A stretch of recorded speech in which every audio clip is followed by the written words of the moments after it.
Morning student. आज दोबारा से हम चैप्टर 4 जो है एग्रीकल्चर ज्योग्राफी का वो स्टार्ट करेंगे।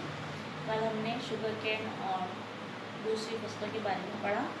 आज हम जो है फाइबर क्रॉप्स के बारे में पढ़ेंगे। ठीक है, फाइबर क्रॉप्स में मोस्टली जो मेजर प्रोड्यूस होता है हमारे यहाँ पे वो कॉटन, जूट, हेम्प और नेचुरल से जो है वो हमारे यहाँ पे मेजर जो है वो प्रोड्यूस करते हैं हम लोग। ठीक है, जो ये तीनों जो फसलें हैं फर्स्ट थ्री वो आपके सॉइल में ही उगाई जाती है, बट आपके जो सिल्क है उसके लिए हम जो कोकोन्स होते हैं सिल्कवॉर्म्स की उसके द्वारा जो है हम लोग सिल्क को जो है प्रोड्यूस करते हैं।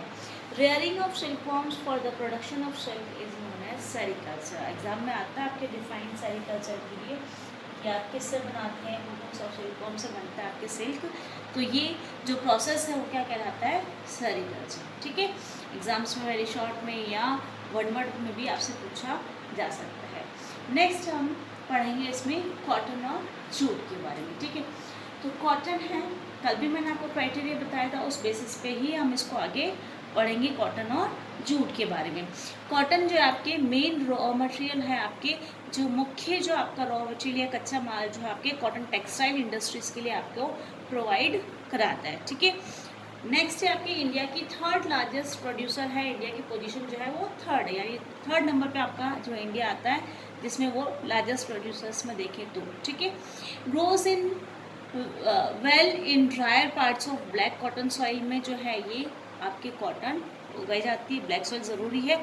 और एरिया देखें तो हम डकन प्लेट्यू की बात करते हैं। ठीक है, आपने जो फिजिकल फीचर्स पढ़े हैं इंडिया के उसके अकॉर्डिंग हम देखते हैं तो आपके जो मैप में है वो डकन प्लेट्यू आपको दे रखा है ब्लैक कॉटन सॉइल के लिए। ठीक है, टेम्परेचर जो है आपको हाई चाहिए, रेनफॉल जो है वो लाइट चाहिए, इरिगेशन भी प्रोवाइड किया जा सकता है और 210 जो है फर्स्ट फ्री डेज आपको चाहिए इसका ऑल ओवर डेवलपमेंट के लिए। ठीक है, ब्राइट सनशाइन चाहिए इसकी ग्रोथ के लिए। उसके अलावा एक टाइप कौन सा है, खरीफ क्रॉप में आपके ये कॉटन आती है। मैंने कल भी बताया था अलग अलग क्रॉप्स जो है वो खरीफ, राबी या जायद तीनों में से किसी कैटेगरी में आ सकती है या दो में आ सकती है।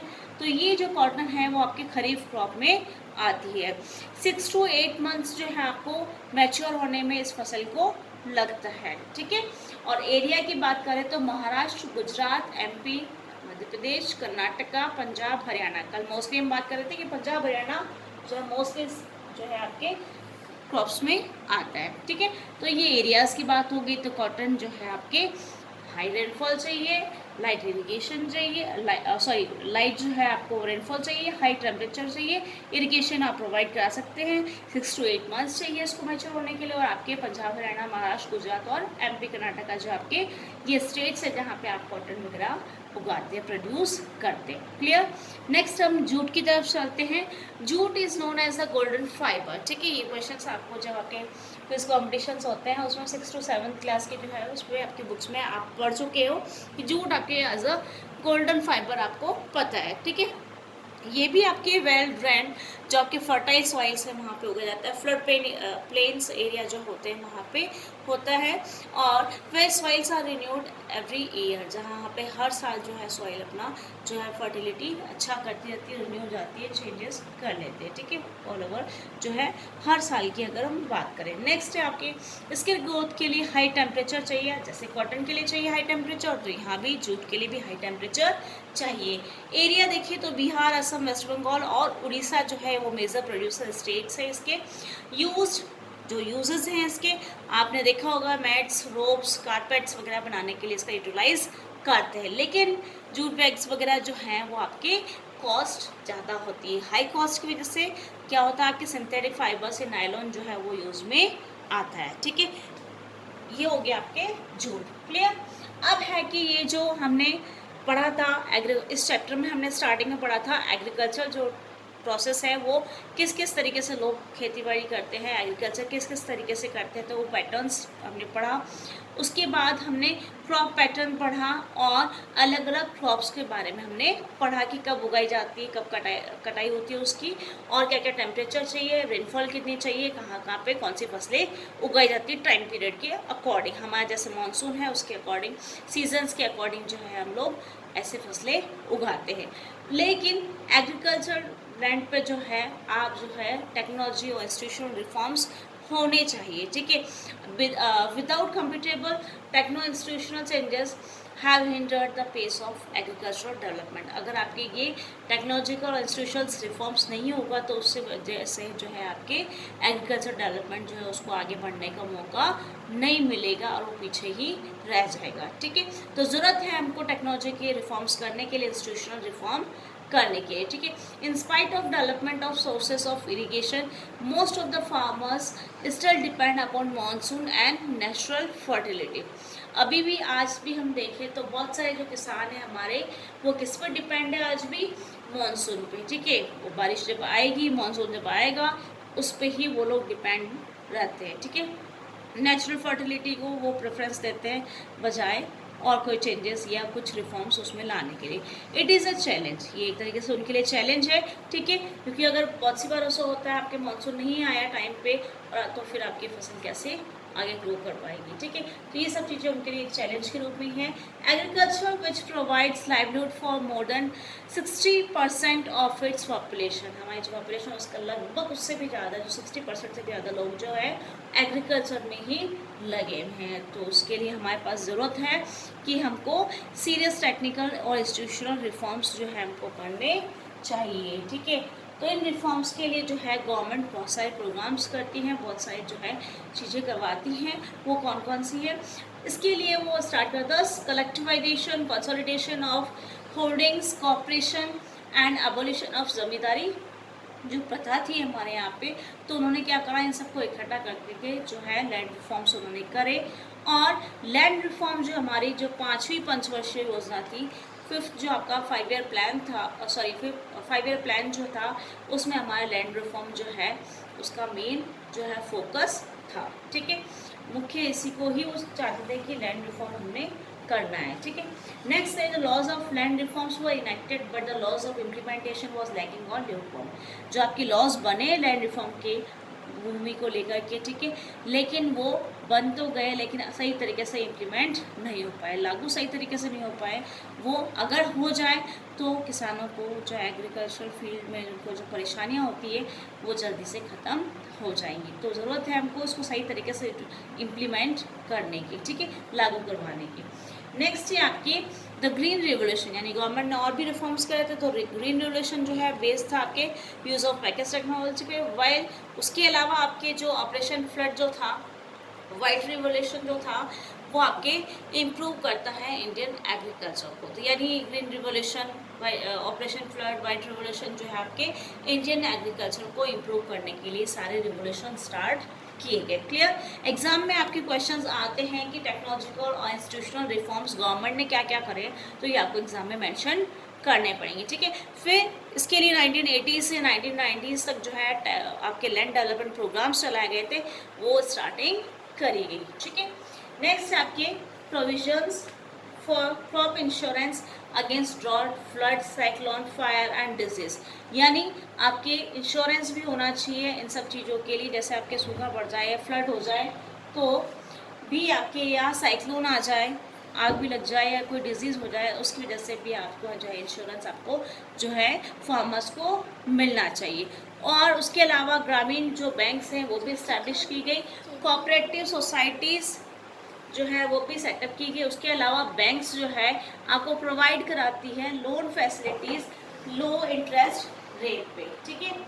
तो ये हो गया कि आपके गवर्नमेंट जो है इन सब चीज़ों से जो प्रॉब्लम्स है उनको सॉर्ट आउट करने के लिए, बाहर निकलने के लिए उनको जो मौका देती है, और ग्रामीण बैंक्स प्रोवाइड कराती है, कोऑपरेटिव सोसाइटीज़ भी हैं उनको हेल्प करने के लिए। उसके अलावा बैंक्स जो है वो लोन अगर उनको प्रोवाइड कराती है तो उसकी इंटरेस्ट रेट जो है वो कम होनी चाहिए। क्लियर, वो लो होनी चाहिए। उसके अलावा और भी रिफॉर्म्स करे गवर्नमेंट, जैसे किसान क्रेडिट कार्ड से KCC, ठीक है, और personal accident insurance scheme PAIS जो है वो क्वेश्चंस आपको पूछ रहा है, इनका फुल फॉर्म या KCC और ये क्या है, तो वो बेनिफिट्स के लिए है फार्मर्स के।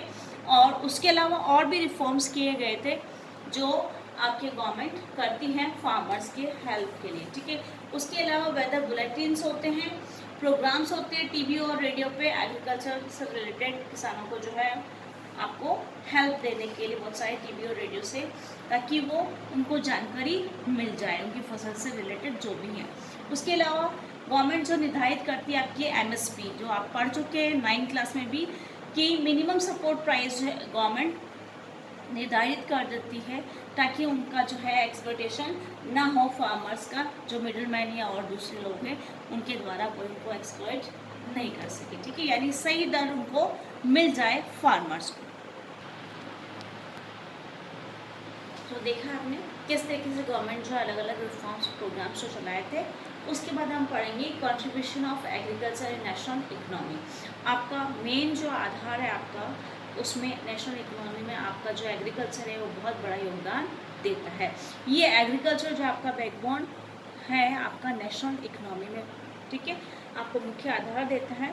और यही आपकी प्राइमरी जो है, सेकेंडरी और टर्शरी हमने पढ़ा था, जिस सेक्टर्स है इकोनॉमी के, उसका जो मुख्य आधार बैकबोन के रूप में आपके जो है एग्रीकल्चर जो है आपके आगे जो आपके सेकेंडरी और टर्शरी जो है उसको यूटिलाइज करने के लिए आगे आपको मुख्य आधार देती है। ठीक है, तो ये जो एग्रीकल्चर है उसका बहुत बड़ा योगदान होता है आपका GDP में। GDP आपके जो ग्रॉस डोमेस्टिक प्रोडक्शन होता है, ओवरऑल अगर हमारा प्रोडक्शन देखें पूरा ऑल ओवर इंडिया का, तो वो GDP में अपना बहुत बड़ा योगदान देता है। ठीक है, अगर जो हमने स्टडीज़ पढ़ी आपकी बुक्स में जो रेशियो दे रखा है 2001 और उसके अकॉर्डिंग, तो आपके GDP रेट में जो इसका अगर कम हो रहा है तो उससे बड़ी प्रॉब्लम है। तो अगर डिक्लाइन होगा एग्रीकल्चर में तो उससे आपके डिक्लाइन हो जाएगा दूसरे जो स्पेयर्स हैं आपके इकोनॉमी के। ठीक है, अगर एक में अगर कमी हो जाती है तो आपके आगे आने वाले सेकेंडरी टर्शरी जो है इन सब में जो है इफेक्ट पड़ेगा। ठीक है, यानी नेशनल इकोनॉमी की अगर हम बात करें तो उसके शेयरिंग में अगर एग्रीकल्चर सबसे इम्पोर्टेंट से आपको बैकबोन के रूप में, मुख्य आधार स्तंभ के रूप में आपको यूटिलाइज देता है, यूज़ देता है, तो ये बैकबोन के रूप में जो है आपको मुख्य आधार देता है नेशनल इकोनॉमी में अपना। अगर उसको हम आगे बढ़ाएं, अगर उसमें कमी होगी तो आगे आने वाले जो स्पेयर्स है उसमें हम जो है कम हो जाए, उसमें भी कमी आ जाएगी। तो ज़रूरत है हमको इसमें जो है एग्रीकल्चर फील्ड में जो है आपको गवर्नमेंट को आगे और रिफॉर्म्स करने की। ठीक है, सो गवर्नमेंट में concentrate efforts to modernise agriculture, इसलिए गवर्नमेंट ने अलग अलग जो है मॉडर्नाइजेशन इसमें एग्रीकल्चर फील्ड में करना शुरू करा। उसके लिए ICAR इस्टेब्लिशमेंट करा, Indian council of agriculture research, जिसमें भी हमने पढ़ा था टीवी, रेडियो, जो हॉर्टिकल्चर और सबके बारे में हमने पढ़ा, सेरिकल्चर, इन सबकी जो है जानकारी देख करके और ऐसे रिसर्च इंस्टीट्यूट जो है वो खोल दिए गए, ताकि इन जो फार्मर्स को जो है एग्रीकल्चर से रिलेटेड कोई भी प्रॉब्लम ना है। ठीक है, इम्प्रूव रूरल इंफ्रास्ट्रक्चर, जो आपका रूरल इंफ्रास्ट्रक्चर है उसको भी है जो है इम्प्रूव करने के लिए इसमें बात कही गई। ठीक है, तो ये था कि अगर हम एग्रीकल्चर को आगे बढ़ाएंगे तो ऑटोमेटिकली हमारा जो GDP है, ग्रॉस डोमेस्टिक प्रोडक्शन जो है उसमें, और उसके अलावा जो हमारी जो नेशनल इकोनॉमी में है वो कमी नहीं आएगी। हम लोग जो है और जो स्पेयर्स आपके इकोनॉमी के उसमें जो है अपना योगदान दे पाएंगे, और वो जो इंटरडिपेंडेंसी है हमारे एक दूसरे पे वो ख़त्म नहीं होगी और हम आगे बढ़ते जाएंगे, हमारी नेशनल इकोनॉमी और जो है डेवलपमेंट करती जाएगी। ठीक है, ये हो गया यहाँ तक जो है गवर्नमेंट रिफॉर्म्स की बात। ठीक है, बताया था मैंने आपको क्वेश्चन आते हैं इससे रिलेटेड। नेक्स्ट है आपकी फूड सिक्योरिटी की बात, हमने 9th क्लास में ही पढ़ी थी, 4th चैप्टर में शायद था आपके, तो उसमें भी आप बफर स्टॉक और PDS जो है आपकी पब्लिक डिस्ट्रीब्यूशन सिस्टम होता है राशन कार्ड से, उसकी बात करी थी हमने 9th क्लास में पढ़ के आए। ठीक है, बफर स्टॉक वगैरह भी इसमें जो है गवर्नमेंट स्टॉक रखती हैं, और PDS जो है आपके पब्लिक डिस्ट्रीब्यूशन सिस्टम जो है, इसमें राशन शॉप्स जो है आपके लिए एक मुख्य आधार है, जिसमें आप जो है ताकि अवेलेबल हो जाए सब लोगों के लिए, क्योंकि बहुत से जो ड्रॉट्स एरिया है या जहाँ पे गरीबी बहुत ज़्यादा है उन जगहों पे भी जो है इस तरीके से आपको PDS और राशन शॉप से उन लोगों को जो है आपके खाना मिल जाए, इसके लिए ये गवर्नमेंट जो है PDS वगैरह जो राशन शॉप्स है, ताकि उनको कम दर पे जो है ये सब चीज़ें प्रोवाइड की जा सके, ताकि अवेलेबिलिटी जो है फूड की वो सबको मिल जाए। वो सिक्योरिटी जो हम बात करते हैं फूड सिक्योरिटी की, ये सबके लिए सिक्योर हो, अफोर्ड कर सके सब लोग। ठीक है, अब 9th क्लास में पढ़ के आए थे एक्सेसिबिलिटी, अफोर्डेबिलिटी, ठीक है ना, तो वो सब अफोर्ड कर सके, इतना पैसा उनके पास हो। तो राशन शॉप्स पे इसीलिए ही कम दर पे सब चीज़ें दी जाती हैं गरीबों को, ताकि वो उनके लिए अवेलेबल हो जाए, वो अफोर्ड कर सके इन सब चीज़ों को। क्लियर? तो आज हमने पढ़ा fibre crops, cotton, jute, hemp और नेचुरल सिल्क के बारे में। हेम्प यहाँ पे हम उठाएंगे भांग की जो फसल होती है उसकी बात करेंगे, ठीक है। तो सिल्क वर्म्स की हम बात कर रहे थे, तो रेयरिंग जो है सिल्क वर्म्स का, उसका जो प्रोडक्शन है सिल्क के लिए वो आपके सेरीकल्चर कहलाता है। इसका भी क्वेश्चन बनता है। कॉटन और जूट के जो है आपके यूजेस मैंने बता दिए, कौन कौन सी क्रॉप्स है, जैसे कॉटन आपके खरीफ क्रॉप है, ठीक है। इस तरीके से आपको लर्न करना पड़ेगा।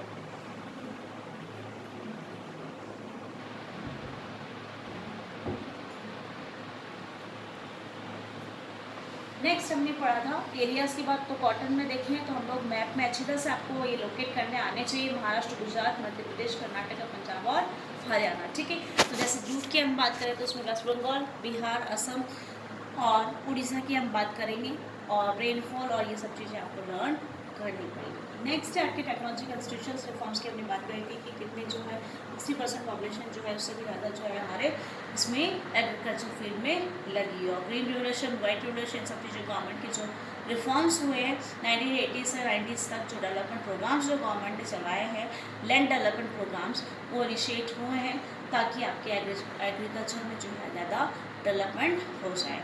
और ये जो रिफॉर्म्स कंट्रीब्यूशन जो है आपकी नेशनल इकोनॉमी में जो एग्रीकल्चर देता है आपके लिए, वो भी मैंने आपको बता दिया। कल हम और आगे इसको पढ़ेंगे फूड सिक्योरिटी, और उसके बाद और भी टॉपिक है लास्ट, उसको पढ़ेंगे।